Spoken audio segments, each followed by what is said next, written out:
Assalamualaikum Sobat Football United ya. Setelah mengamankan Matheus Cunha, Manchester United ini masih terus bergerak ya di bursa transfer musim panas.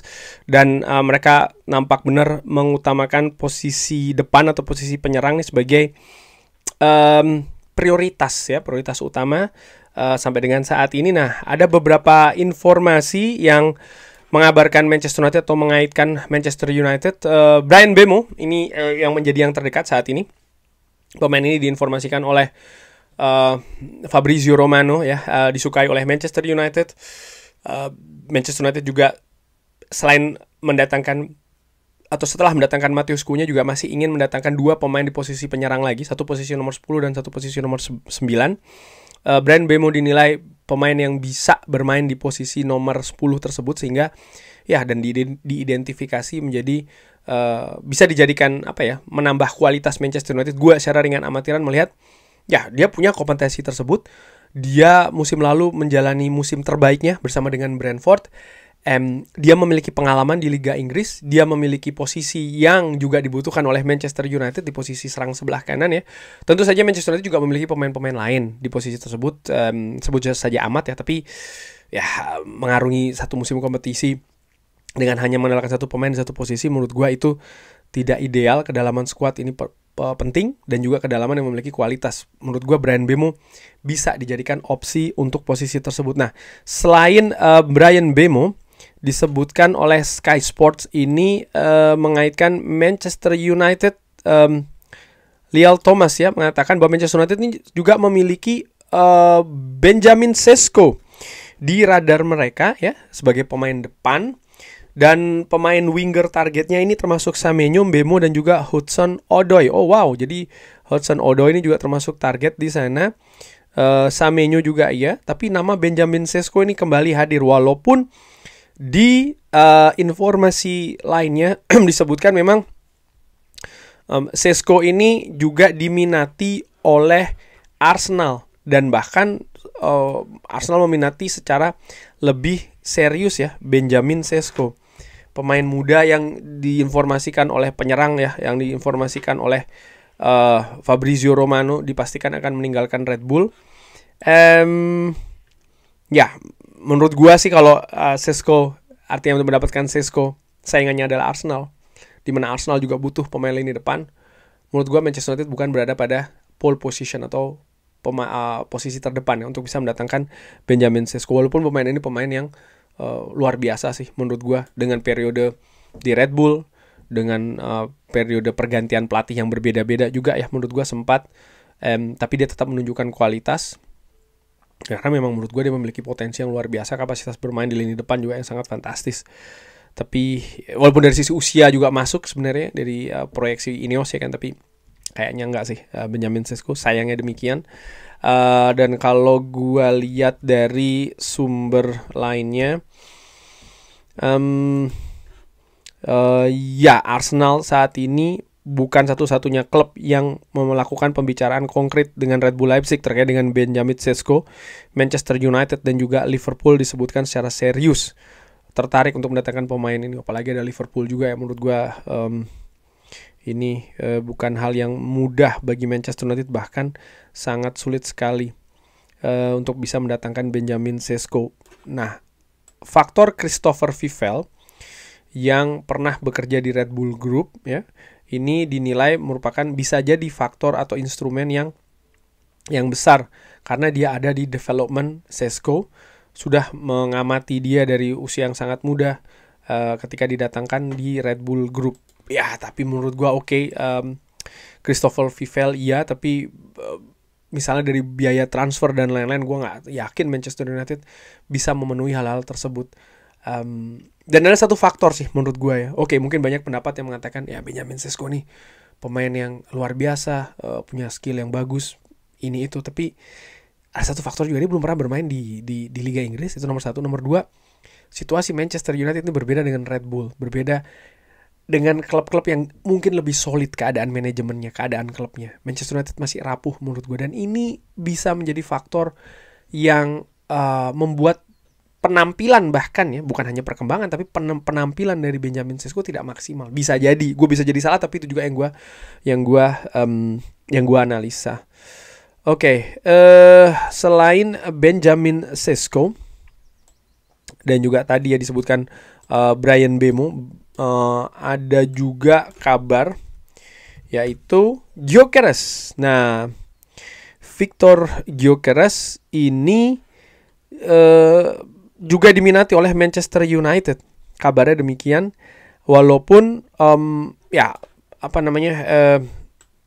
saat ini keadaan yang disebutkan kan dengan Manchester United yang tidak tampil di Liga Eropa untuk musim depan, disebutkan ini bisa menjadi penghalang bagi Victor Gyökeres untuk mau datang ke Manchester United.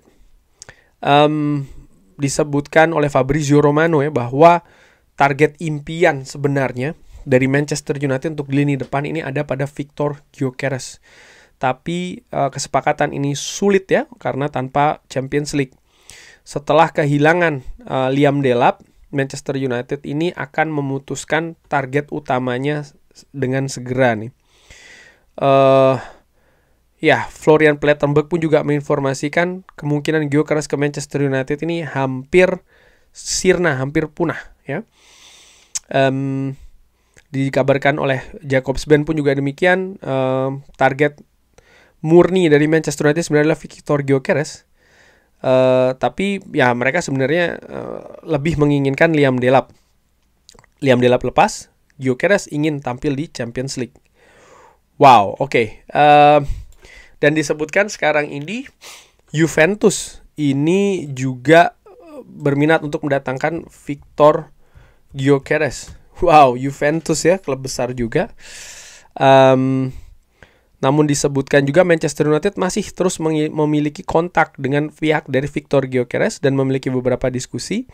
Dan dia masih mempertimbangkan kemungkinan untuk ke Manchester United. Wow.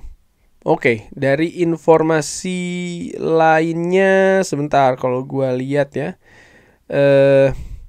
Perburuan untuk mendatangkan Victor Gyökeres. Ini walaupun kalah di final Europa League ya, ini lebih rumit dari sisi finansial. Tapi perburuan masih terbuka, belum ada hal yang diputuskan. Artinya masih ada peluang tersebut untuk mendatangkan Victor Gyökeres. Nah, sama seperti pemain-pemain lain yang menurut gue ingin datang ke Manchester United, ini juga ujian sih menurut gue. Gue tahu Gyökeres, bahkan menurut gue Gyökeres dengan apa yang ditunjukkan ya dan pengalaman yang dia miliki, termasuk juga kaitannya dia pernah bermain di bawah asuhan Ruben Amorim, mungkin posisinya sedikit lebih bagus nih dibandingkan dengan Benjamin Sesko. Karena kita bisa berbicara juga terkait dengan sistem permainan ya kan, dimana ya gue nggak tahu Sesko oke nggak nih dengan sistem permainan Ruben Amorim, dimana Victor Gyökeres jelas sudah terbukti. Sekarang akankah Gyökeres memilih ke Manchester United? Bagaimana peluangnya? Apa kira-kira yang membuat dia mungkin bisa banting setir, katakanlah seperti itu ya, dengan minat dari klub-klub besar lainnya? Ya menurut gue project yang ditawarkan ke Victor Gyökeres. Bahwasannya tanpa kompetisi Eropa, Manchester United ini tetaplah salah satu klub yang memiliki brand kuat secara global. Artinya pemain Manchester United ini punya peluang untuk secara komersial, secara branding ini dikenal secara besar gitu loh, secara global besar bahkan. Itu tetap ada walaupun tanpa kompetisi Eropa. Kalau justru pemain itu datang ke Manchester United dengan fakta bahwa Manchester United tidak tampil di kompetisi Eropa dan mereka memiliki motivasi yang besar justru untuk ayo kita berjuang bawa Manchester United ke kompetisi Eropa 2 musim lagi, justru ini bisa menjadi hal yang positif. Kalau Gyökeres bisa merubah mindsetnya menjadi seperti itu, perfect menurut gue dari sisi pendekatan kepada pemain. Tapi yang tidak bisa dipungkiri juga dari sisi finansial nih, Manchester United harus menyiapkan berapa, sekitar 60-65 juta. Angka yang sebenarnya menurut gue bukan angka yang gila-gilaan banget ya melihat kapasitas dari Gyökeres. Lalu juga gaji nih akan seperti apa. Tanpa tampil di kompetisi Eropa musim depan, pemain pastinya juga butuh kompensasi. Pemain depan yang hadir di Manchester United ini akan menjadi tumpuan andalan mencetak gol menurut gue. Beban yang tidak ringan, tantangan yang sangat besar, butuh kompensasi yang besar juga. Sekarang dari sisi finansial, sanggup tidak klub ini terutama untuk pemain sekaliber Gyökeres. Tapi, nah sebelum gue akhiri video ini, ternyata disebutkan oleh beberapa sumber, selain Gyökeres ya, ternyata disiapkan juga seorang alternatif nih, yaitu adalah, kok dari informasi yang gue dapatkan, sebentar gue ingin konfirmasi dulu. Ya, Mateta. Ternyata Gyökeres dan juga Mateta ini keduanya masuk ke opsi yang kuat. Manchester United ini walaupun menargetkan Victor Gyökeres, tapi juga terus menjaga peluang untuk mendatangkan Jean-Philippe Mateta. Mateta ini dihubung-hubungkan dengan Manchester United walaupun belum ada pendekatan yang serius yang dilakukan. Yang menurut gua ini wajar karena dia bukan target utama, ya kan. Walaupun ya mungkin diidentifikasi Mateta sebagai pemain yang bisa diopsi atau menjadi opsi lah untuk didatangkan selain Victor Gyökeres, dengan tentu saja profil yang agak berbeda dari sisi finansial misalnya, jelas berbeda paketnya.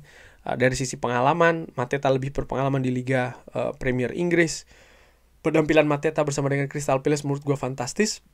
Dan menurut gue dia bisa menjadi opsi yang memadai gitu. Bukan opsi yang utama, tapi ya menurut gue dia punya kemampuan. Hanya saja dengan profil seperti Mateta, jelas dari faktor finansial ini akan berpengaruh ya. Karena usianya misalnya, Manchester United tentu saja ingin supaya bisa memiliki pemain yang jangkanya lebih panjang. Mungkin gue bisa jadi salah ya, kalau seandainya mendatangkan Mateta, mungkin Rasmus Højlund akan tetap bersama di Manchester United. Dengan keadaan yang berbeda, diharapkan development atau perkembangan dari misalnya Joshua Zirkzee ataupun juga Rasmus Højlund, dua striker muda yang dimiliki oleh Manchester United, itu bisa lebih meningkat dengan adanya satu striker yang lebih berpengalaman yang hadir di skuad Manchester United. Itu bisa saja terjadi ya menurut gue. Sehingga Mateta mungkin dikontrak sekitar 3-4 tahun, tapi setelahnya diharapkan mungkin dalam 2-3 musim ke depan Rasmus Højlund sudah jauh lebih baik daripada saat ini. Mungkin bisa jadi seperti itu karena hanya dengan mengandalkan seorang Mateta saja ini bukan hal yang ideal. Beda kalau Manchester United mendatangkan Gyökeres. Situasinya tidak sama dengan hal tersebut ya menurut gue secara ringan amatiran. Kurang lebih seperti itu ya kabar-kabar yang terjadi. Bagaimana menurut Sobat Football United? Seperti biasa silakan drop di kolom komen. Terima kasih sudah menyaksikan. Jangan lupa like, subscribe dan juga subscribe. Wassalamualaikum warahmatullahi wabarakatuh. Thank you.